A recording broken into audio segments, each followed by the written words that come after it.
Seven Blue Skies channel brings you a new Dr. Rifat Ismail adventure, Paranormal, Book 31, Her Legend. And if you're enjoying these books, kindly like, subscribe to support this translation project, and get notified about more content coming very soon. And also leave a comment to let us know what you think. Introduction. A new meeting for us, the old man, Rifat Ismail, with his depressing stories, and his friends with their wide eyes and enthusiastic curiosity for everything new. We have sat 30 times listening to stories, and seeing pics, and listening to recordings, and every time our goal was enjoyment, clean entertainment without any compromise. We have laughed a lot, cried a lot, gotten scared a lot, but what is important is that we loved these moments. Now, let us start another story. After Circle of Horror number 3, it seems that I have gotten a good amount of rest. Rest which makes your joints stiffen, and makes your brain like 2 feet which lift a shoe after a hard day. They are swollen, they are throbbing, and then it becomes impossible to put them back into the shoes afterward. So I will try to stuff my brain back into the story's shoes no matter what it costs. Where did we stop? In the year 1969, after the story of The Enemy of the Sun, and those 2 creatures coming from the shadow world. The time follows its usual cycle, and I start gathering my memories with that face from which I have been separated for a long time, but it never actually budged from the throne of my dreams.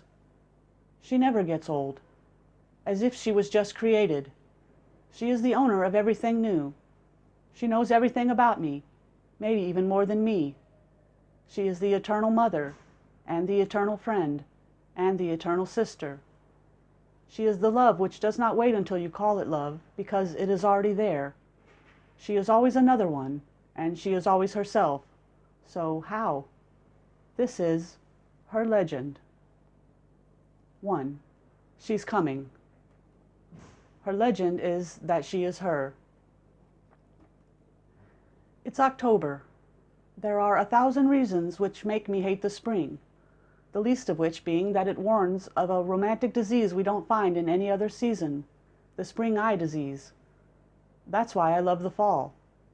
And if we disregard the reality that there isn't a fall eye disease, we can say that it is the only season which has the flavor of sensitive sadness and delicate transparency, that taste which you don't find in any other season.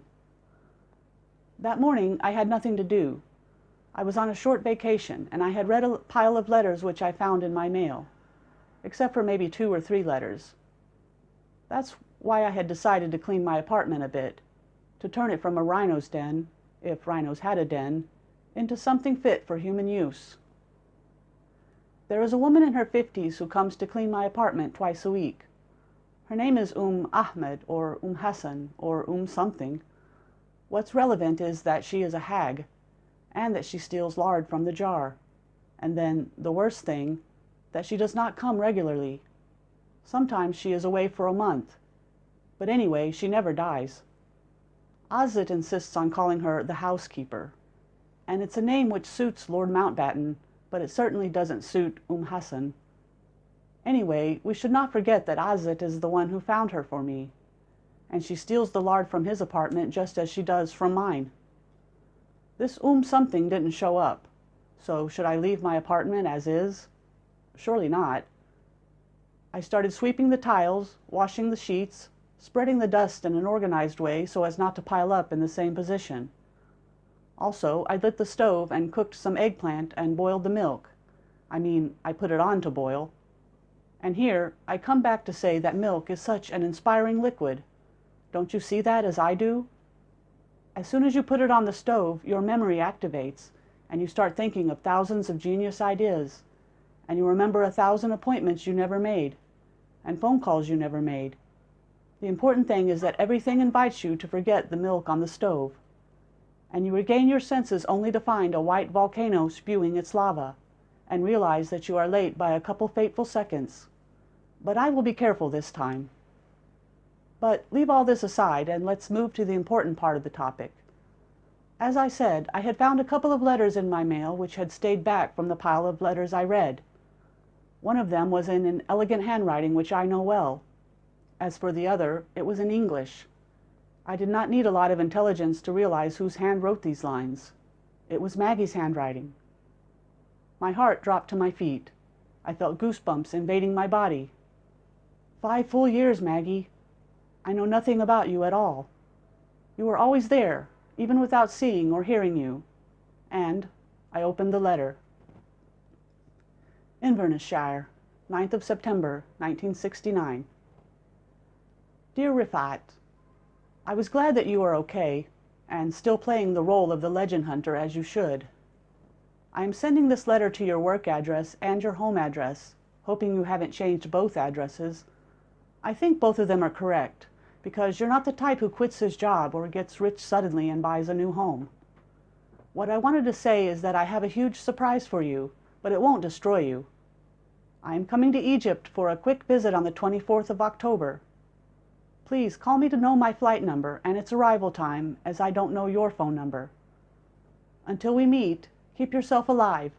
I think I deserve a simple gesture like that. Sincerely, Maggie MacKillop. Instinctively, I looked at the wall calendar. It was the 19th of October, which meant Maggie would be here in 5 days.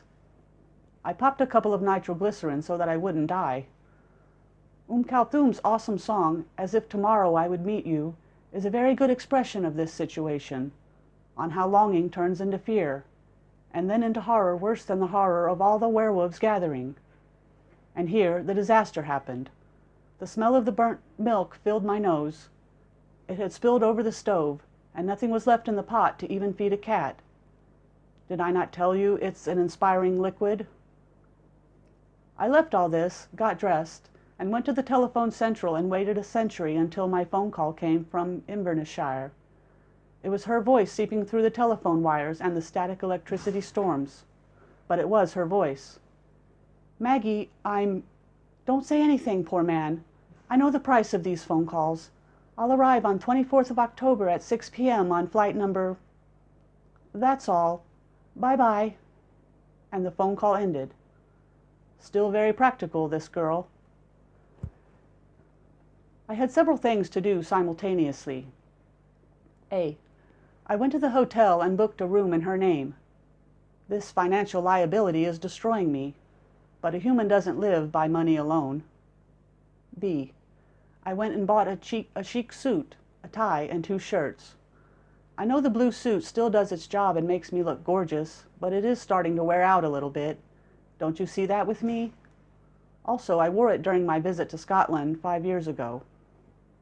C. I went to the barber to trim the remnants of the mad hair on the sides of my skull, and while I was there, felt it would be good to have my beard shaved as well.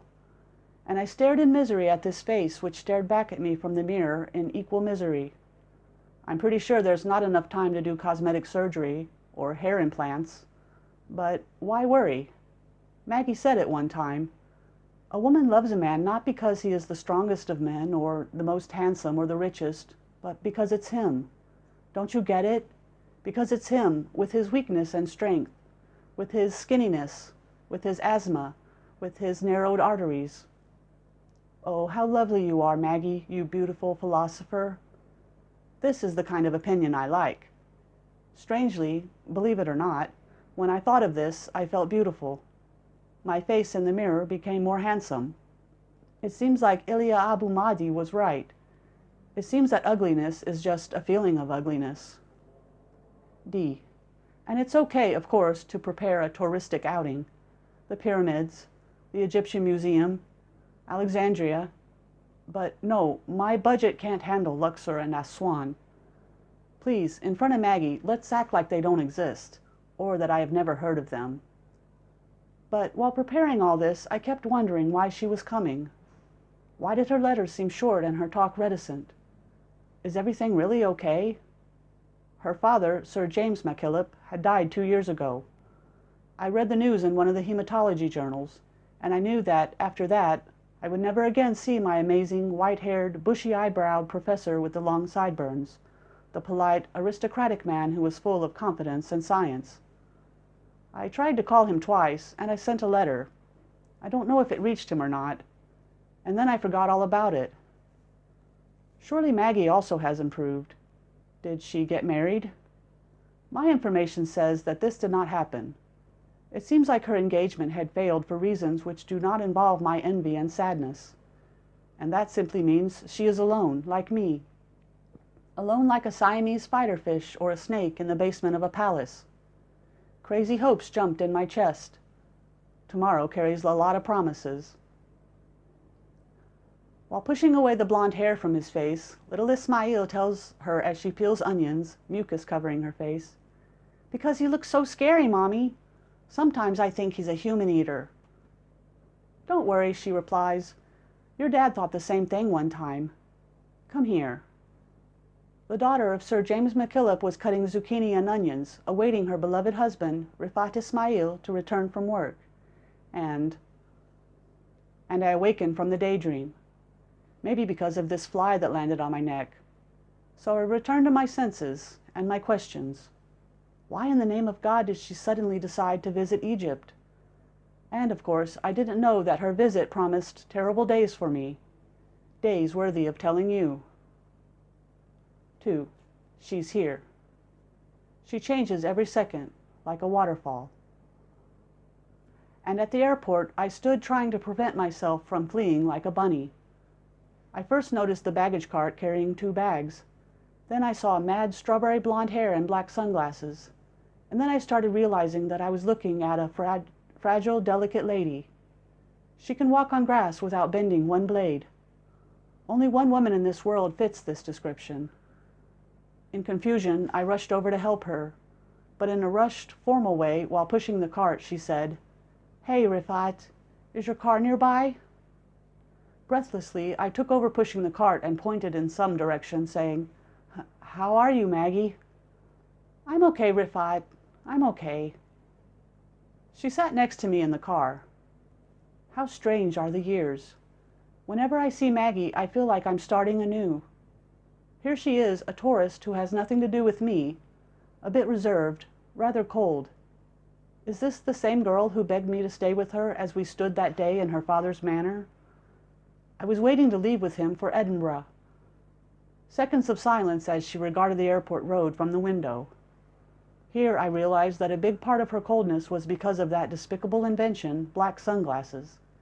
They are suitable for an officer who is interrogating thieves, but they do not suit a friend staring at a friend. "Maggie, will you take those off? They're kind of annoying." She looked at me for a moment and then lifted her hand to her face and removed them. And then I knew I had wronged her. She wasn't wearing them to be a snob, if I dare use that expression. She was wearing them because her eyes were as red as blood. The waiter passed by our table, and I lifted my hand elegantly to call him over. But he didn't come. I snapped my fingers, but he didn't respond. That's always my problem. They never care when I call them. I made a psst, psst sound from between my teeth, and he turned and came to me, annoyed. "What do you want?" "A lemonade. No, wait, make it 2. "Okay," he muttered. "But remember, I'm not a cat for you to call with psst, psst."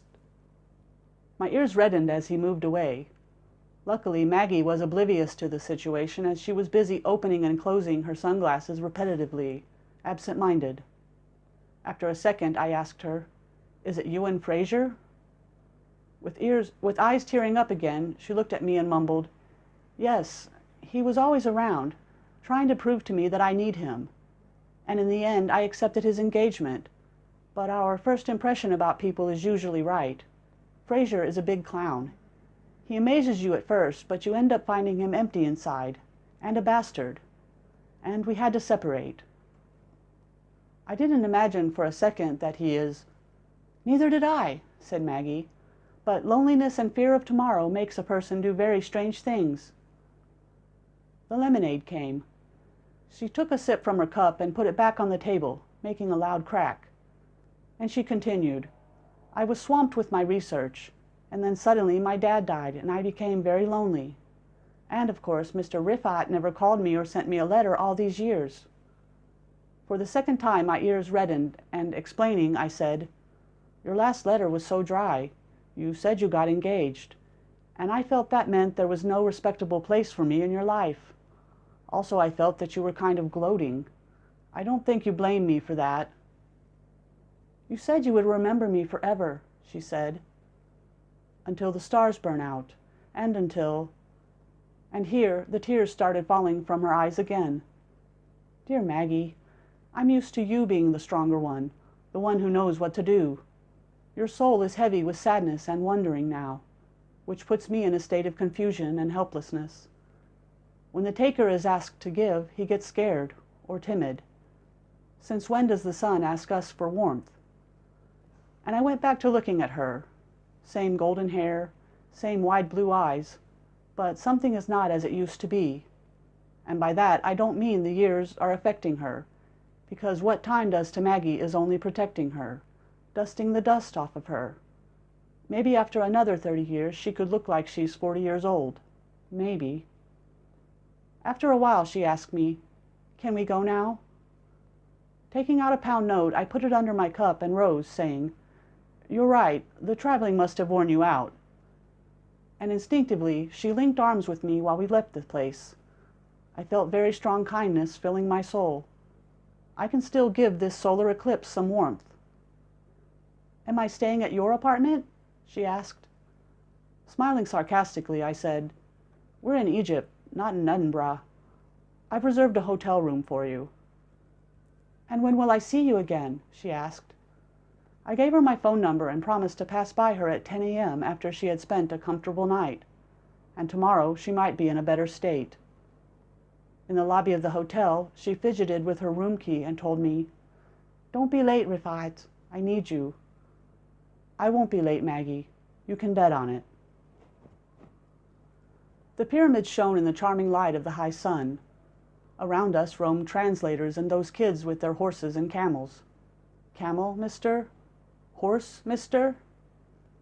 Her hair was glowing like gold in the sun as well, while her cheeks turned red with excitement, tiredness, and happiness. I swallowed hard and mumbled, "Subhanallah," and I was breathing hard while taking the steep road downwards. Lifting her camera to her eyes, she asked with enthusiasm, "Where is the Karnak temple, Rifat? I want to see it." God forbid!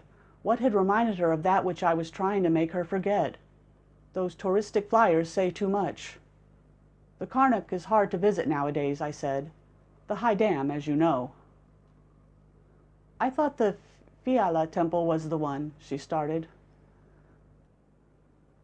"No, it's the Karnak. Believe me, it's impossible to visit the Karnak, and for very strong reasons." And like that, I was relieved of this topic.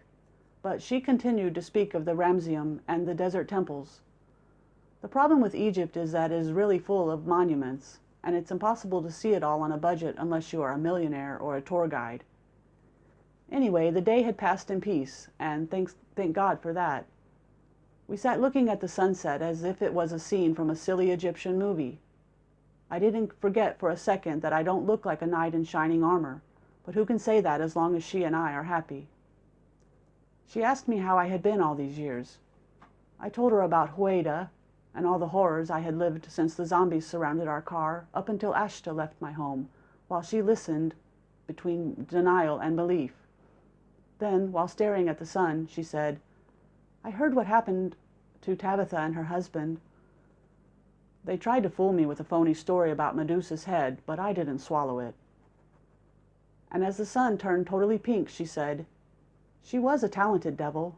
May God have mercy on her soul." My eyes widened in surprise, and I drew closer to her to listen better, asking, "What did you just say?" "May God have mercy on her soul," she repeated. I touched my sunglasses and asked her in wonder, Did the Greeks hang her?" "No, of course not. She died in prison." "Died? This is weird." "But the young died just like the old. There's nothing strange in that." "Was she sick?" I asked. "Of course not, Rifat. Tabitha was very healthy. They found her murdered in her cell. It seems that someone fancies decapitation, and they found her suitable for this hobby." "Wow," I exclaimed. "Who was he?" She shook her head as the sun turned dark blue, and there seemed to be a star glimmering in the eastern horizon, announcing the kingdom of the night. With her calm voice, Maggie said, "No one knows. That's the riddle that made me escape Dundee, and actually escape all of Europe. I'm trying to save my own neck." And now her face had become a blue stain, such that I couldn't discern her features, but I could imagine them. "Maggie, do you mean you're in danger?" "Yes, Rifat, grave danger." And now there was no horizon or sun, just the bleak darkness which promises a bad omen. End of part 1. Hi guys, this is your friendly translator here. Just a reminder, please hit subscribe and hit like, as we're getting loads of views but not much likes at all. And that may affect the cookies we're giving you. So hook it up. Cheers, and expect part 2 very soon. Thank you.